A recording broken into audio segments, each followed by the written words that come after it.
Bienvenidos. Hoy vamos a analizar a fondo una situación crítica que, ha definido a Ecuador en años recientes, esa escalada de violencia, y cómo su epicentro, de manera bastante impactante, está dentro del sistema penitenciario. Exacto. Usaremos como guía un informe muy detallado de Inside Crime, de diciembre de 2024. La idea es entender cómo las cárceles pasaron de ser, digamos, lugares de reclusión a verdaderos centros de operaciones para estas redes criminales, las famosas mafias. Así es. Y es fundamental entender que esto no se queda ahí, tras los muros. Claro. Ha permeado toda la sociedad ecuatoriana, impacta la seguridad, la estabilidad democrática, ha generado una crisis, sin precedentes. Vamos a ver esas fallas del sistema, la corrupción, las reformas fallidas, todo eso que creó este caldo de cultivo. Perfecto. Entremos en materia entonces. El informe de Inside Crime señala un punto de partida, casi lo llama un pecado original. La Ley 1089 de 1991. Ajá. La describen como una de las leyes antidrogas más severas del continente. ¿Qué la hacía tan dura? Pues mira, principalmente dos cosas. Primero, las penas mínimas eran de 10 años por posesión. 10 años, sin importar si era mucha o poca cantidad. ¡Wow! La equiparaba a delitos como asesinato o violación.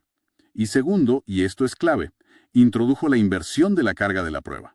¿Cómo? ¿La inversión? Sí, o sea, el acusado era culpable y tenía que demostrar su inocencia. Algo totalmente fuera de lo común en derecho penal. Increíble. Invertir la carga de la prueba. Me imagino que el efecto inmediato en las cárceles fue... Un hacinamiento brutal y muy rápido.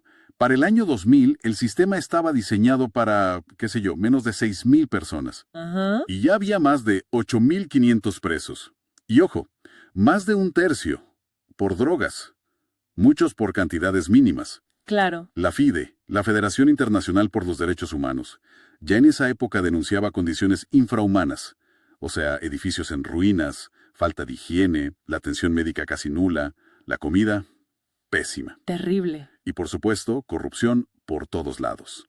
Guardias cobrando por celdas, por comida, por visitas, facilitando el contrabando de todo. Un caldo de cultivo perfecto para el caos.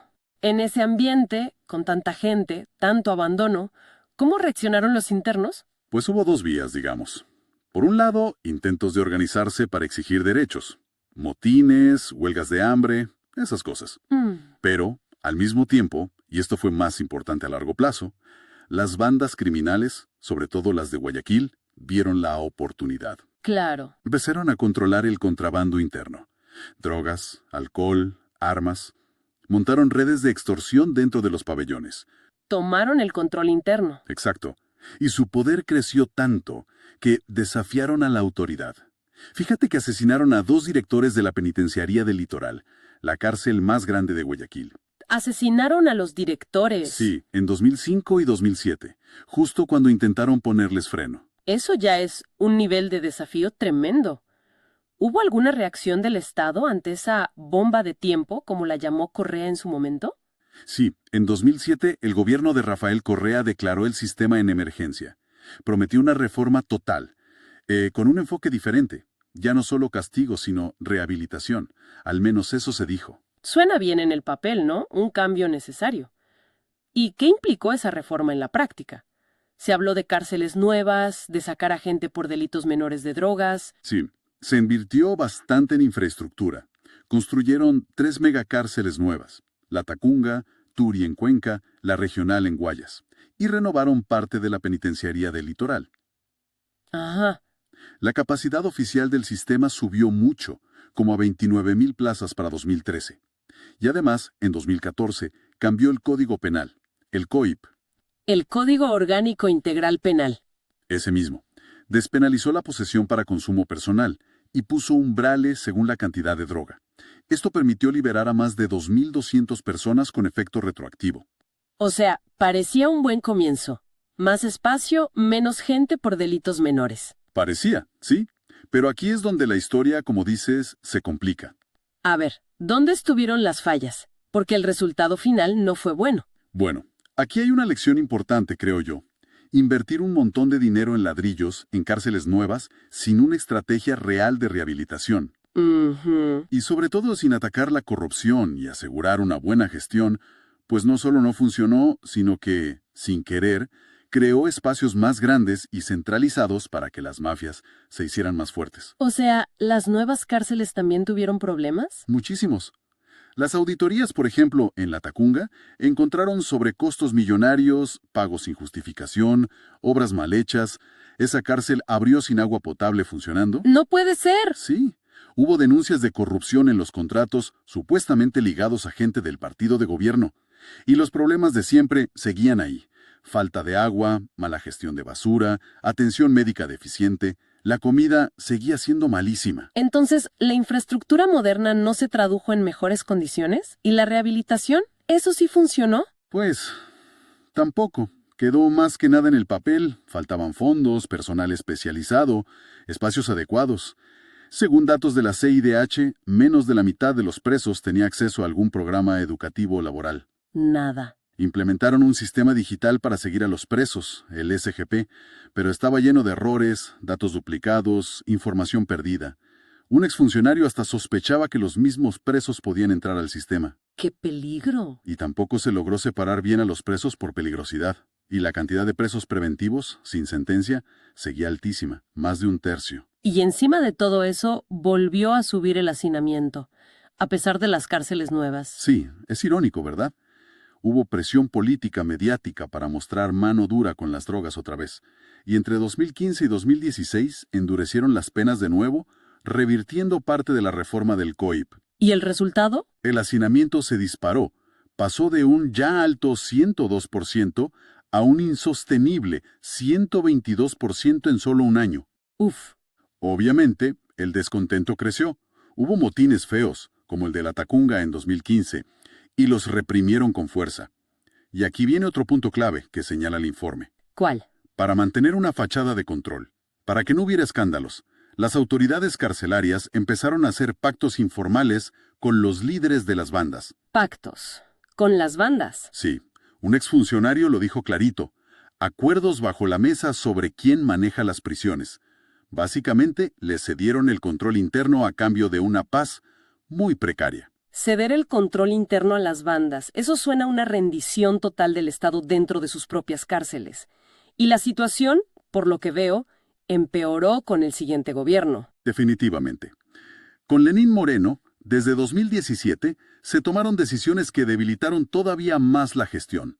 Disolvieron el Ministerio de Justicia, que era el que mandaba en las cárceles. ¿Y qué pusieron en su lugar? Crearon el SNAI, el Servicio Nacional de Atención Integral. Pero este nuevo organismo tenía menos rango, menos peso político, menos capacidad de coordinar. Y encima, le recortaron el presupuesto drásticamente. ¿Cuánto? Según documentos que consiguió Inside Crime, pasó de unos $117 millones en 2017 a solo 91 millones en 2020. Menos presupuesto, menos capacidad política. ¿Y el personal? ¿Los guías penitenciarios? Otra decisión terrible. Cerraron la Escuela de Formación de Guías en 2017. La cerraron. Sí, para 2019 faltaban más de 6.400 guías según los estándares internacionales. Tuvieron que meter policías y militares sin formación específica para cárceles. Eso no puede funcionar bien. Claro que no. Además hubo denuncias de malas contrataciones en el SNAI, nepotismo, corrupción. El enfoque ya no era ni intentar rehabilitar, era simplemente contener, mantener a los presos encerrados como fuera. Entonces, con un Estado que se retira, en presupuesto, en gestión, en control, se crea un vacío de poder enorme dentro de las cárceles. ¿Y quién llenó ese vacío? Ahí es donde entra esa economía criminal que mencionas. Exactamente. Ese vacío no solo permitió, sino que fomentó la creación de un negocio criminal gigantesco y muy lucrativo dentro de las prisiones. Todo, absolutamente todo, se monetizó. Todo. ¿Cómo qué? Todo.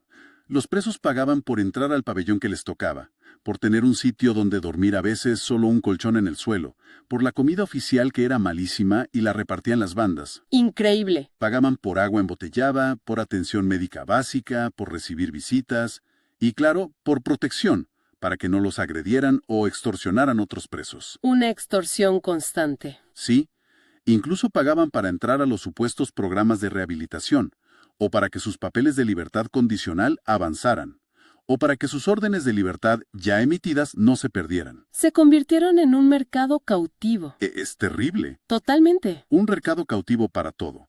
Drogas, alcohol, celulares que son clave para coordinar todo desde adentro y hacia afuera, servicios sexuales. El medio La Posta estimó en 2021, citando fuentes criminales, que solo controlar un pabellón en la penitenciaría del Litoral podía generar entre $50,000 y $60,000 semanales. Semanales. Son cifras astronómicas. ¿Hay alguna estimación del volumen total de esta economía carcelaria? La organización Caleidos hizo un estudio en 2021. Calcularon que las familias gastaban un promedio de $124 al mes solo en lo básico para sus familiares presos. Comida extra, higiene, una visita. Ajá. Si sumabas acceso a un celular y pago por protección, subía a $251 al mes. Uf. Y en ese año había unos 38,000 presos. Haz las cuentas. Solo por eso hablamos de entre 56 y $114 millones al año. ¡Millones! Y si a eso le sumas las ganancias del contrabando de drogas, alcohol, armas, la cifra total podría superar fácil los $200 millones anuales. 200 millones. Eso es más del doble del presupuesto oficial del SNAI para ese mismo año, 2021. La economía criminal interna era más poderosa financieramente que el propio Estado que debía controlar las cárceles. Exacto. Y esa es una de las claves para entender el poder que llegaran a tener las bandas. Mencionas cifras enormes. ¿Y de dónde salía todo ese dinero? ¿Quién pagaba fundamentalmente esta factura? Pues la carga caía casi toda sobre las familias de los presos. El estudio de Caleidos vio que en el 85% de los casos eran las mujeres, esposas, madres, hermanas, las que asumían este costo. Las mujeres. Sí, y venían, en su mayoría, de las comunidades más pobres. El ingreso promedio de las familias que entrevistaron era de $282 al mes. El salario mínimo en Ecuador era $400. No les alcanzaba ni de lejos. Claro, más del 80% de estas familias tenía que endeudarse para mantener a sus familiares presos para cubrir esos pagos, esas extorsiones. Es un círculo vicioso terrible de pobreza y crimen. Devastador para las familias más vulnerables. Bueno, en este contexto de Estado ausente, economía criminal floreciente, es donde surgen y se consolidan las grandes mafias carcelarias. El informe se enfoca mucho en los choneros, como el grupo original más importante. Así es.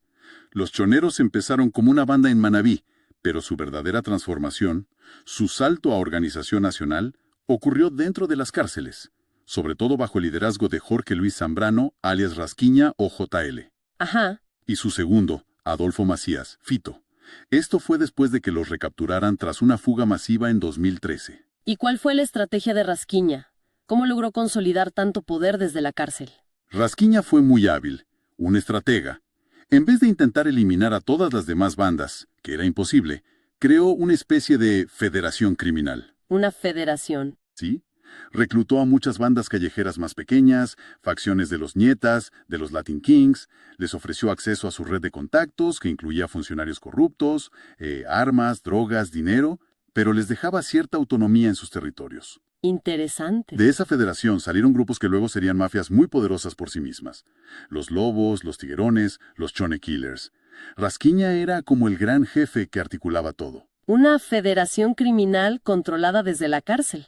¿Y cómo se conectó esto con el narcotráfico internacional? Porque eso también estaba cambiando en esa época, ¿no?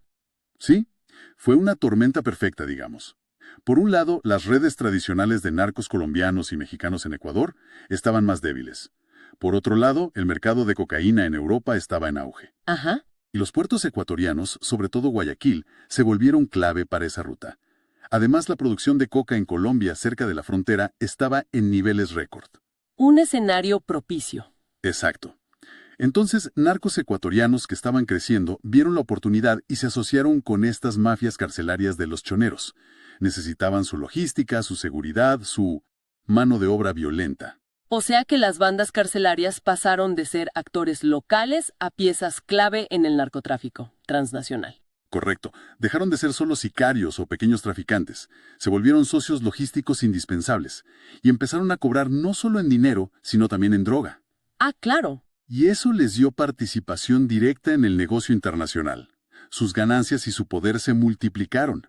Usaron esa influencia para controlar cárceles en todo el país, sobornando o amenazando. Su federación llegó a ser tan fuerte que las autoridades ya no podían mover a los líderes de las bandas sin su permiso. Increíble.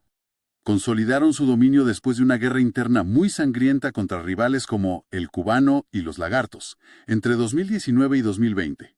Fuentes de inteligencia dicen que Rasquiña hasta intentó negociar directamente con los cárteles mexicanos, saltándose intermediarios. Un poder casi absoluto, dentro y fuera. Pero entonces, ocurre algo que lo cambia todo. Matan a Rasquiña. Sí, en diciembre de 2020, pocos meses después de que le dieran una liberación anticipada muy polémica. Lo asesinaron en Manta, y su muerte hizo estallar la federación que había construido. Se rompió todo. Todo. Las lealtades se acabaron, y quedaron dos bloques enfrentados a muerte. Por un lado, los herederos de Rasquiña, Fito y Junior Roldán, alias JR.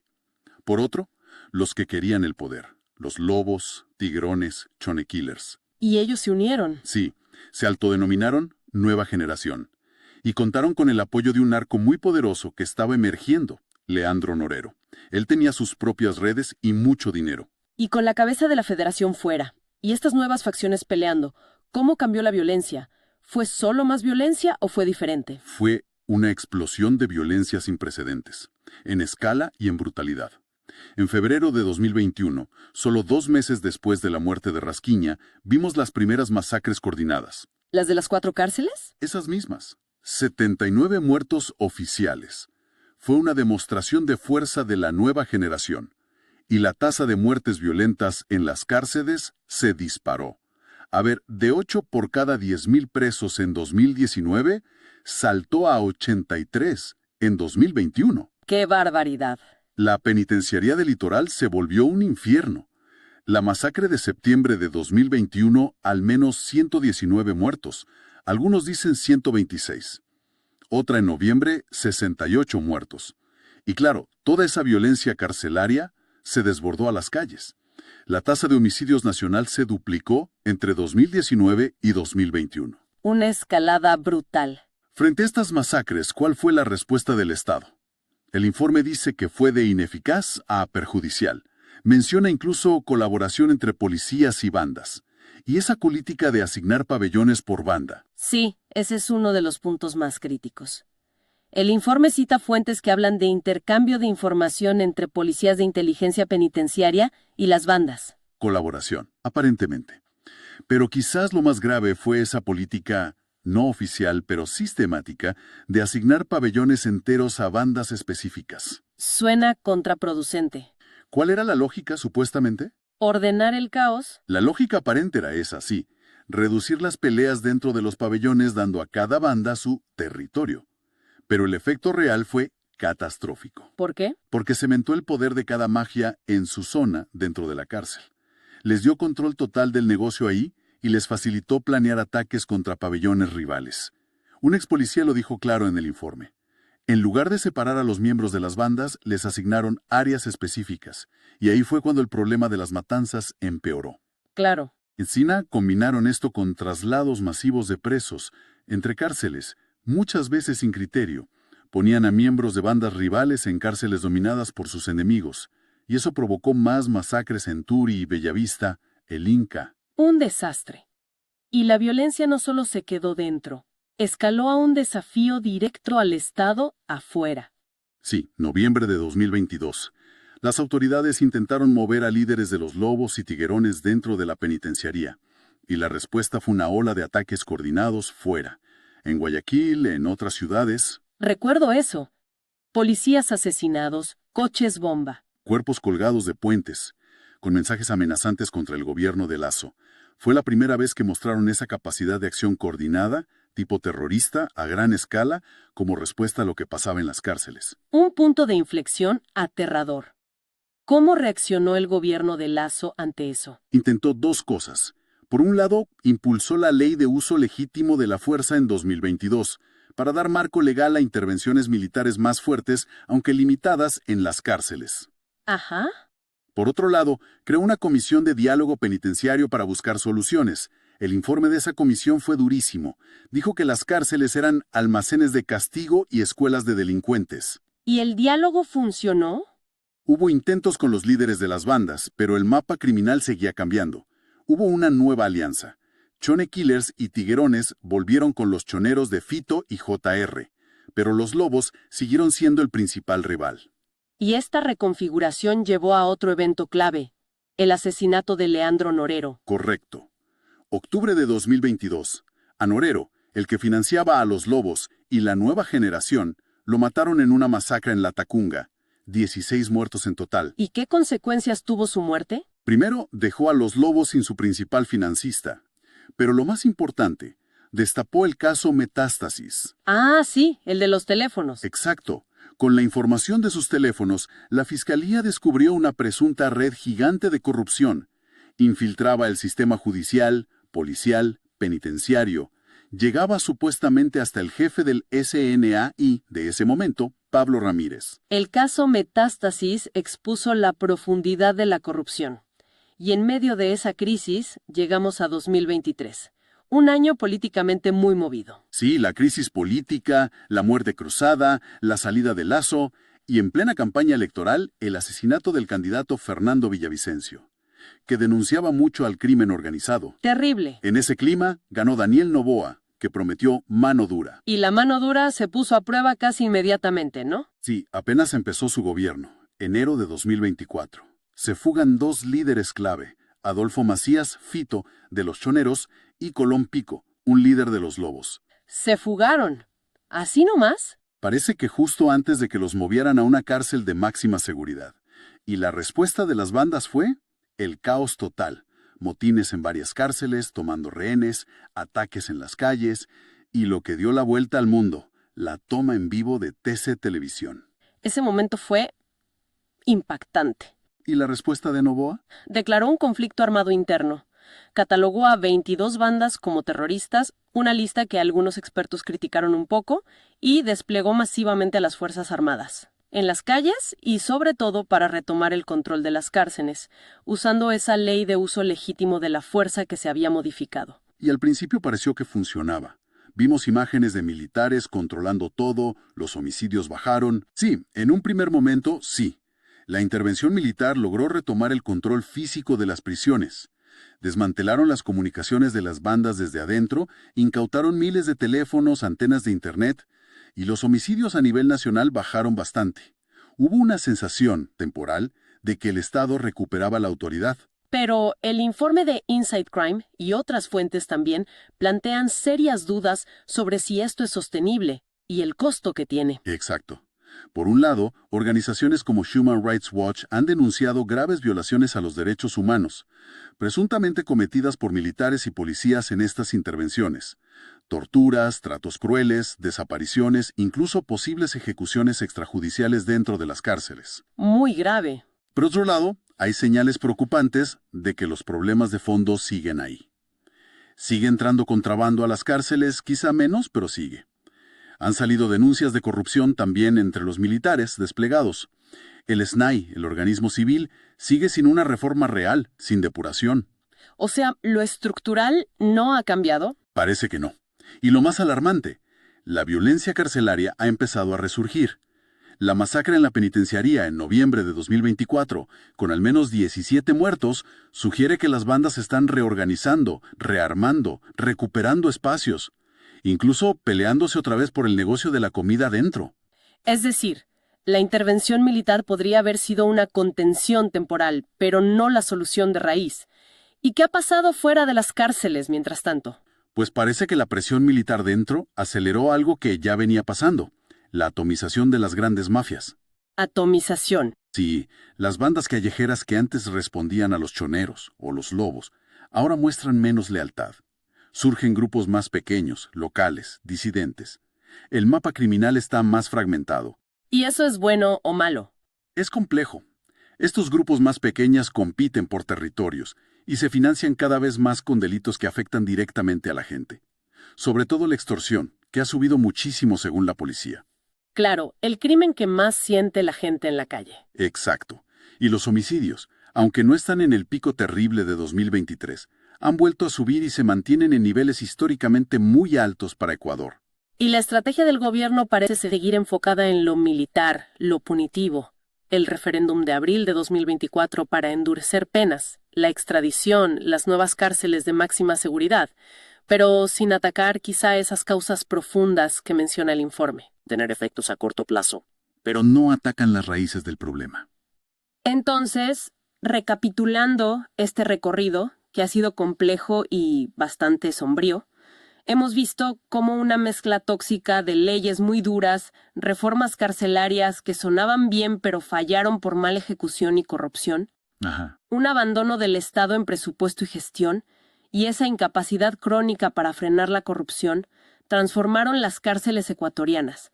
Dejaron de ser solo lugares de castigo para volverse el corazón del crimen organizado.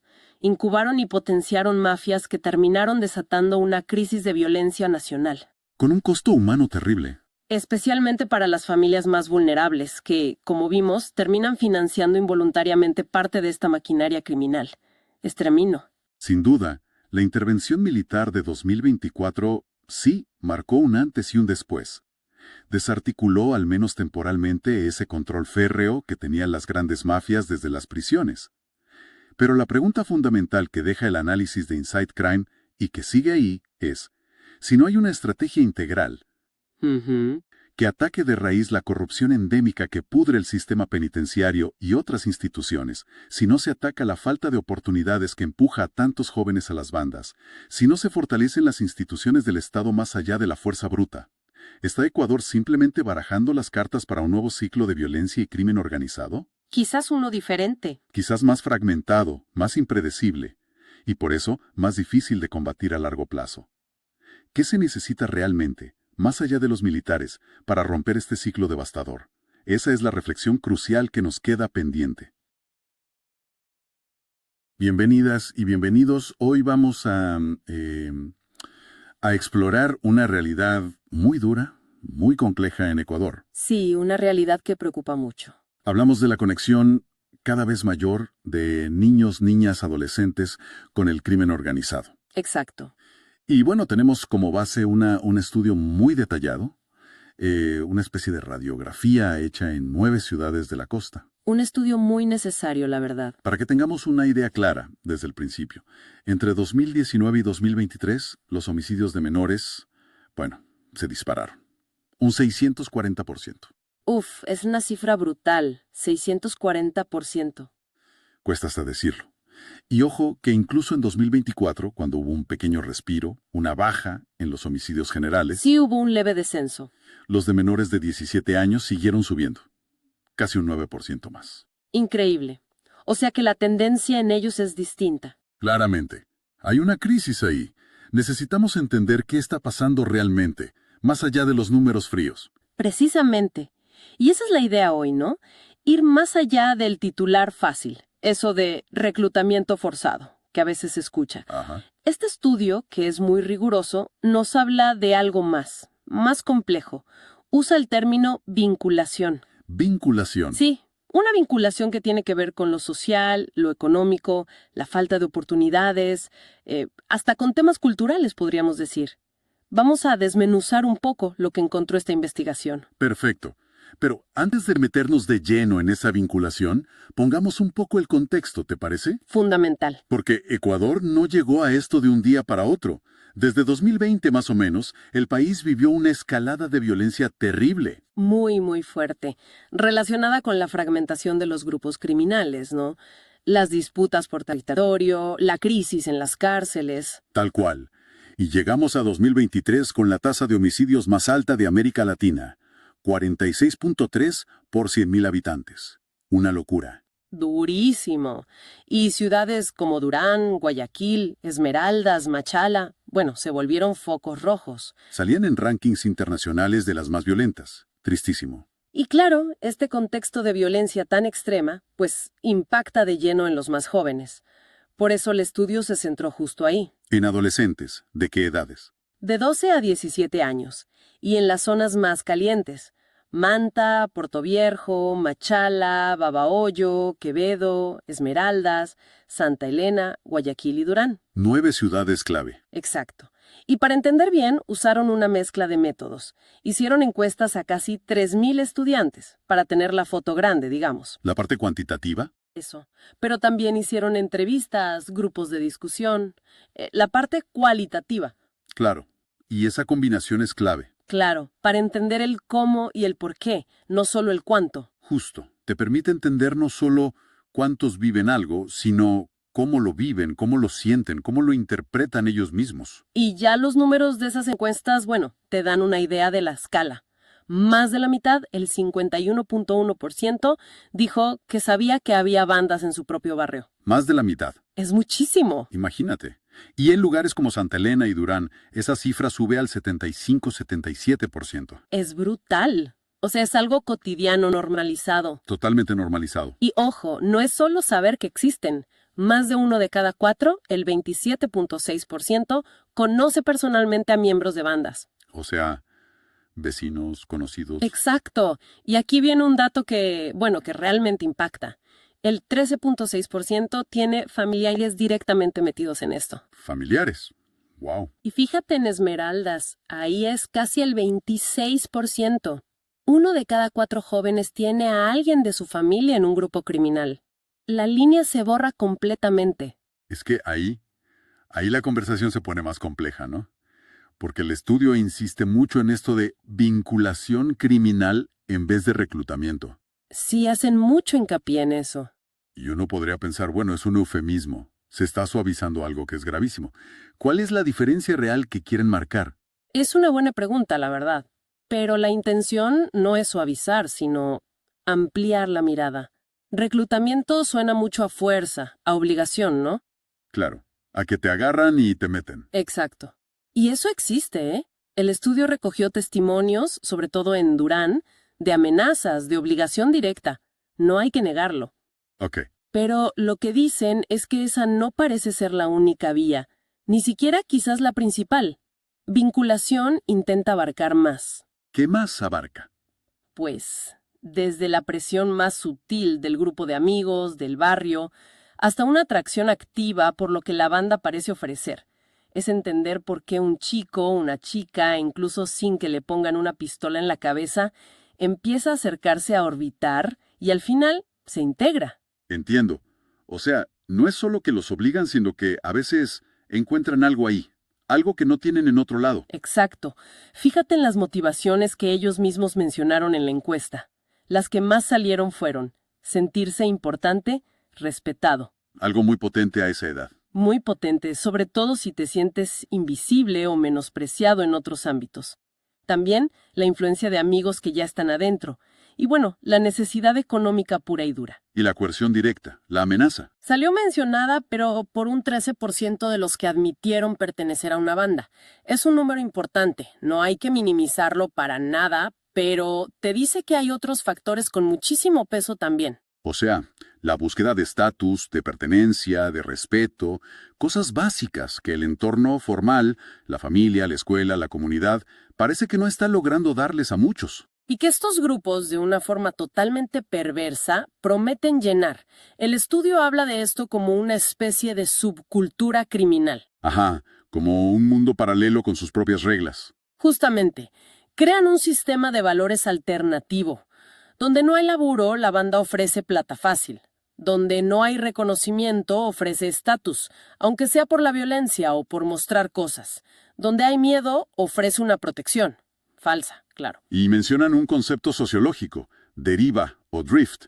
¿Qué significa eso? Significa que no es que rompan de golpe con los valores normales, los de la sociedad, sino que como que flotan, se mueven entre lo legal y lo ilegal.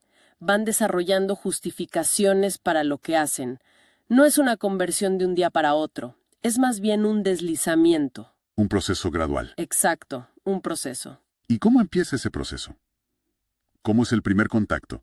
Mencionaste la influencia de amigos. Esa es la vía principal. Según los datos, un 33%, 1 de cada 3, dijo que lo invitó un amigo. La presión del grupo. Fundamental a esa edad. Y después, muy cerca, con un 27% cada uno, aparecen dos cosas. La figura del líder de la banda, el duro del barrio, El que tiene el poder. claro, el que impone respeto, el que tiene plata, la moto, ejerce una atracción fuerte. Y el otro 27% es el contacto por redes sociales. Que es un canal cada vez más importante, me imagino. Importantísimo. Y sobre eso el estudio profundiza bastante también. Volviendo a la figura del duro. Es como un modelo a seguir, pero distorsionado. Totalmente. Proyecta control, acceso a cosas materiales y respeto, aunque sea respeto infundido por el miedo. Para un adolescente que se siente nadie, que se siente marginado, esa figura puede ser muy magnética. Claro. Y la presión de los pares, como decías. Si tus amigos entran, Quedarte afuera puede ser difícil. Puede significar aislarte o hasta convertirte en un blanco fácil. El estudio incluso sugiere, aunque con cautela, que quizás hay estrategias distintas según el grupo. así. ¿Cómo? Bueno, tal vez grupos como Tigrarones o Chonero Killers usan más esa presión del grupo, la identidad colectiva, el somos una familia, mientras que otros como Lobos o Choneros podrían tirar más por ofrecer recompensas económicas directas. Pero bueno, esto es complejo y puede variar mucho. Entiendo. Hablemos ahora del entorno, del barrio, porque el estudio pinta un cuadro bastante oscuro, ¿no? No es solo pobreza. No, para nada. Es la presencia constante, asfixiante a veces, de las bandas. Se habla de un ambiente de miedo generalizado. Y de fronteras invisibles. Exacto. Calles, sectores enteros que controla una banda, y donde no puede entrar nadie de la banda rival, o a veces ni siquiera un desconocido. Los testimonios son muy gráficos. ¿Qué dicen? Cosas como, de esta calle para allá no puedes pasar. Es de los otros. O, aquí si tienes un problema, no vas a la policía, ¿eh? Hablas con el duro de la banda, ellos ponen orden. O sea, suplantan al Estado. De facto, sí. Regulan la vida cotidiana, resuelven conflictos a su manera. Es una usurpación total. Y esa sensación de inseguridad, de falta de control, se ve en cómo se sienten los propios chicos. Mencionaste que muchos estaban insatisfechos con su barrio. Sí, un 31% a nivel general, 1 de cada 3. Y en Durán sube casi al 40%, en Guayaquil al 36%, Quevedo 33%. ¿Y por qué? Principalmente por la inseguridad. Principalmente. El miedo a la violencia, a las balaceras, a los robos.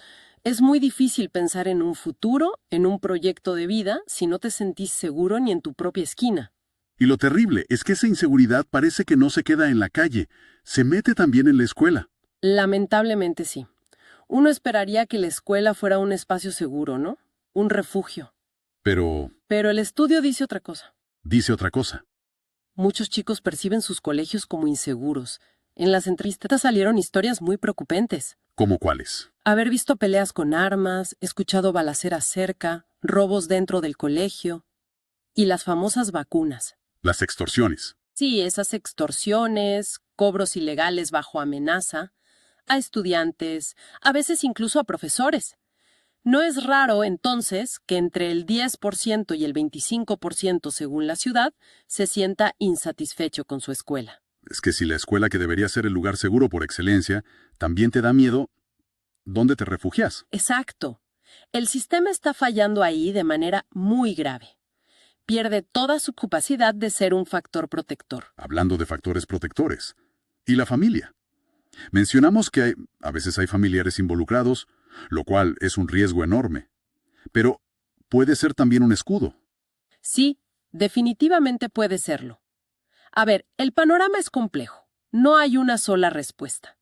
Como dijimos, el involucramiento familiar existe y es un factor de riesgo claro, sobre todo en lugares como Esmeraldas. Ok, Sin embargo, para la mayoría, la familia sigue siendo como el ancla principal, el principal factor de protección. El estudio resalta mucho el rol de la figura materna. la mamá.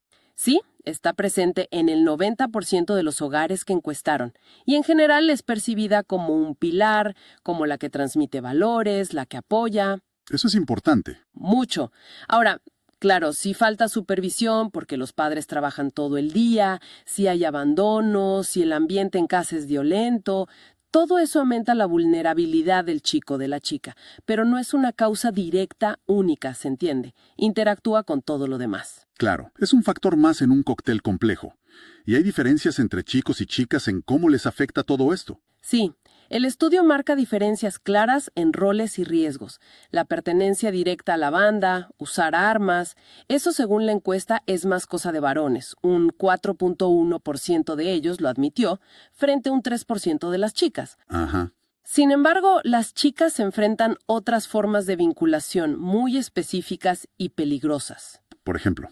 En Esmeraldas, 1 de cada 10 chicas encuestadas admitió haber sido campanera, o sea, vigilante para la banda. Ok, un rol de apoyo. Sí, pero también, y esto es gravísimo, haber sido obligada o presionada para prestar servicios sexuales a miembros del grupo. Uf, qué horror. Servicios sexuales. Gravísimo. Y en Quevedo, los investigadores notaron algo raro en las respuestas sobre este tema, una disparidad que les hizo sospechar. Y lo dicen con cautela, claro. ¿Sospechar de qué? De la posible existencia de redes de trata de personas ligadas a las bandas en esa zona. Es algo que necesita investigarse urgentemente. O sea, las chicas no solo corren riesgo de violencia, sino también de explotación sexual. Exacto. Es otra forma de vinculación, de control sobre ellas. Muy, muy preocupante. Otro canal que mencionamos antes de pasada fue el digital, las redes sociales. Decías que un 27% entraba por ahí. ¿El estudio cuenta más sobre cómo funciona eso? Sí, y es un tema clave hoy en día. La vida de los adolescentes pasa muchísimo por ahí. Totalmente. Un dato que llama la atención, casi la mitad de los encuestados dijo que TikTok era su red preferida. TikTok, claro. Y pensemos que la pandemia, con el encierro, las clases virtuales, disparó el tiempo que pasan online, muchas veces sin mucha supervisión adulta, sobre con quién hablan, qué ven. Y las bandas obviamente se dieron cuenta y lo usan. Sin duda. Lo usan de forma muy estratégica. No solo para reclutar directamente, digamos. ¿Para qué más? Para construir imagen. Para proyectar ese estilo de vida de plata fácil, de poder, de grupo, de camaradería. Crean contenido que engancha a los jóvenes. Usan su lenguaje, su música. Exacto. Usan la música de moda, los códigos visuales que ellos manejan. Es como un marketing criminal muy efectivo.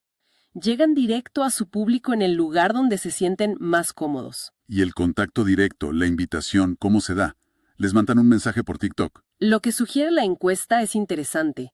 Parece que TikTok funciona más como un escaparate, ¿viste? Para generar interés, para que la imagen de la banda se vea normal. Para mostrarse. Eso. Pero el contacto inicial, la invitación formal a unirse, parece que se da más por canales privados. ¿Cómo cuáles? Lo que más mencionaron los chicos fue WhatsApp, Facebook Messenger, Instagram Direct. Ahí es donde les llega la propuesta. O sea, ven la publicidad en TikTok o en redes abiertas y la conversación seria se mueve a un chat privado. Entendido. Una estrategia completa, adaptada a cómo viven y se comunican los chicos hoy. Si juntamos todas las piezas del rompecabezas... Sí. Sí. Queda clarísimo que esto no es una historia simple de chicos malos o de víctimas pasivas a las que secuestran o obligan. La realidad tiene muchos más matices. Totalmente. Es mucho más gris. Lo que se ve es un fenómeno que tiene raíces muy, muy profundas. ¿En dónde? En la desigualdad social económica, en la falta de oportunidades reales, de estudio, de trabajo, de tener un ocio seguro y sano, en la violencia que se respira, que se normaliza en muchos barrios. Y en esa búsqueda tan humana, al fin y al cabo, de identidad, de pertenencia, de respeto. Que estos grupos ofrecen, pero de forma torcida. Exacto, de forma distorsionada. La presencia cotidiana de las bandas, la influencia de los amigos que es clave, la familia que a veces es cómplice y otras veces está desbordada, la escuela que no protege. Y el mundo digital que usan también. Todo eso se mezcla, se entrelaza. Es un cóctel muy complejo. Y frente a un diagnóstico así, tan complejo, la conclusión lógica del estudio es que, bueno, la respuesta no puede ser solo policial o penal, ¿no? Se queda cortísima. Porque llega tarde, cuando el daño ya está hecho, y no ataca las causas de fondo. Si miramos el panorama completo. ¿Qué se necesita? Se necesitan políticas públicas integrales, coordinadas entre ministerios, entre instituciones, y sostenidas en el tiempo, que no cambien con cada gobierno. ¿Políticas enfocadas en qué áreas, por ejemplo? En fortalecer a las familias, a las comunidades, desde la base, con apoyo social, económico, en transformar la educación, pero no solo lo académico, Sino también. sino en convertir las escuelas en lugares seguros de verdad, donde se aprenda a convivir pacíficamente, en recuperar los espacios públicos, los parques, las canchas, que sean de la gente, no de las bandas. Quitarles territorio. Exacto. Y fundamental, crear alternativas de vida reales y atractivas para los jóvenes. Formación técnica, empleo digno, acceso a cultura, deporte. Hay que abordar las causas estructurales. La pobreza, la exclusión, la falta de esperanza. Eso mismo. Es el único camino que puede funcionar a largo plazo, aunque sea el más difícil y el más largo, claro. Sin duda. Una exploración profunda que nos deja pensando mucho, ¿no? Nos confronta con la complejidad del problema, con la urgencia de buscar otras respuestas. Sí, entender que no es solo obligación, sino una mezcla de cosas que empujan y que también atraen a los chicos a hacer estos grupos. Es el primer paso fundamental. ¿Tal cual? Y esta comprensión nos deja ahí, flotando, una pregunta final, quizá la más difícil de todas. El propio estudio la menciona de pasada, pero es crucial. ¿Cuál? Hablan de lo dificilísimo, de lo peligroso que es para un chico o una chica salirse de una banda una vez que está dentro. Claro, intentar irse puede ser una sentencia de muerte. Para ellos o para su familia. Entonces, esto nos lleva a pensar en algo clave. Más allá de prevenir, que es vital, ¿cómo hacemos para crear caminos reales y seguros para que los que ya están adentro puedan salir? Como se les da una segunda oportunidad de verdad. Exacto. ¿Cómo se les ayuda a reconstruir su vida lejos de la violencia? Es un desafío enorme, ¿no? Que necesita respuestas, no sé, innovadoras, valientes. Y sostenidas en el tiempo. Una reflexión que queda pendiente. Y es urgente.